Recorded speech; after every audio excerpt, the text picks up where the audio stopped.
Concept थे उसका हमने मीनिंग समझा।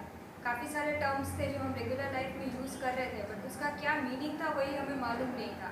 तो उसका क्लैरिटी आया, उसका मीनिंग पता चला, तो अब हम रियल लाइफ में उसको इम्प्लीमेंट कर सकते हैं। उसके बाद वो समझने के बाद जब हमने सेकेंड सेशन लिया, तब हमें पता चला कि एक्चुअली जो लोग बोल रहे हैं, जो हमें एडवाइस कर रहे हैं फाइनेंस रिलेटेड, वो कैसे इम्प्लीमेंट कर सकते हैं। हमारे लिए बहुत इजी हो गया था क्योंकि हमें बेसिक टर्म्स मालूम था।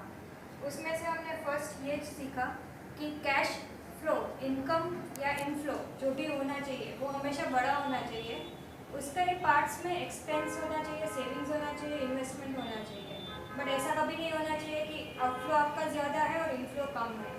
तो इनफ्लो के हिसाब से परसेंटेज फैमिली फंड्स के लिए एलोकेट करो, इमरजेंसी फंड के लिए एलोकेट करो, जो बचा उसका इन्वेस्टमेंट करो, सेविंग्स करो। सेविंग्स का हमने चार्ट बनाया कि कैसे इन्वेस्टमेंट करना चाहिए। पीपीएफ बहुत ज़रूरी है, as a part of family fund PPF में इन्वेस्ट करो।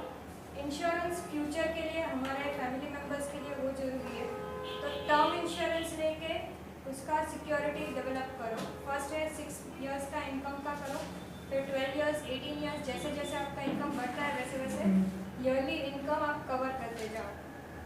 देन इज रिस्क कवरेज, तो जितनी आपकी एज है उसके हिसाब से आप रिस्क लो। 30% है, 35% है, आपके सेविंग्स का वो रिस्क लेके इक्विटी में, शेयर्स में एलोकेट करो, म्यूचुअल फंड में डालो। बाकी का जो भी है वो सेफ इन्वेस्टमेंट होना चाहिए जिसके ऊपर आपको फिक्स्ड इनकम मिलता रहे, ताकि आपका रिटायरमेंट स्मूथ हो।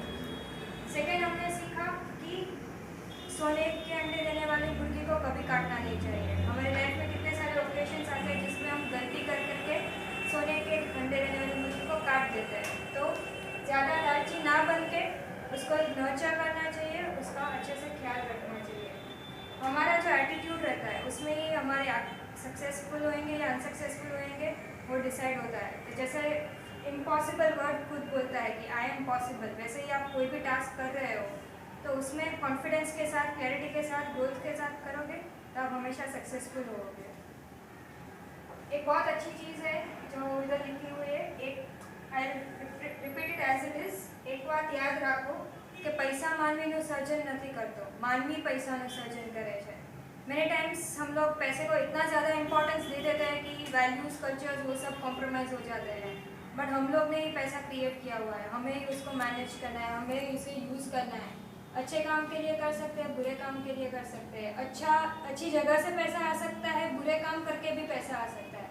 तो हम लोग हैं जिसको डिसाइड करना है कैसे करना है ये सब चीज़ें। 8th wonder of the world, compound interest, वो सबको सीखने की ज़रूरत है। 1 रुपये से 1000 रुपये हो जाएंगे अगर आपने अच्छे से प्लान करके किया हुआ है।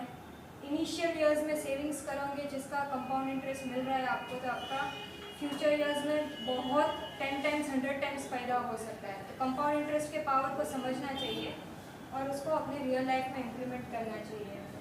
सपना देखना ज़रूरी है। अगर आपके पास सपना होगा तो आपको सुबह उठ के वो अचीव करने की चाह रहेगी। इसके लिए हमेशा सपना देखो और उसको अचीव करने के लिए पूरी मेहनत कर दो। घर का सपना देखा तो बिल्डिंग मिल गई, ऐसा हम लोग कहना चाहते हैं।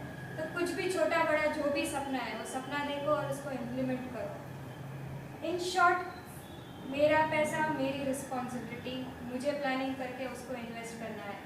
खुद अवेयर होएंगे, खुद इम्प्लीमेंट करेंगे तो एक क्रांतिकारी रिवोल्यूशन होएगा जिससे हमारी पूरी लाइफ चेंज हो जाएगी।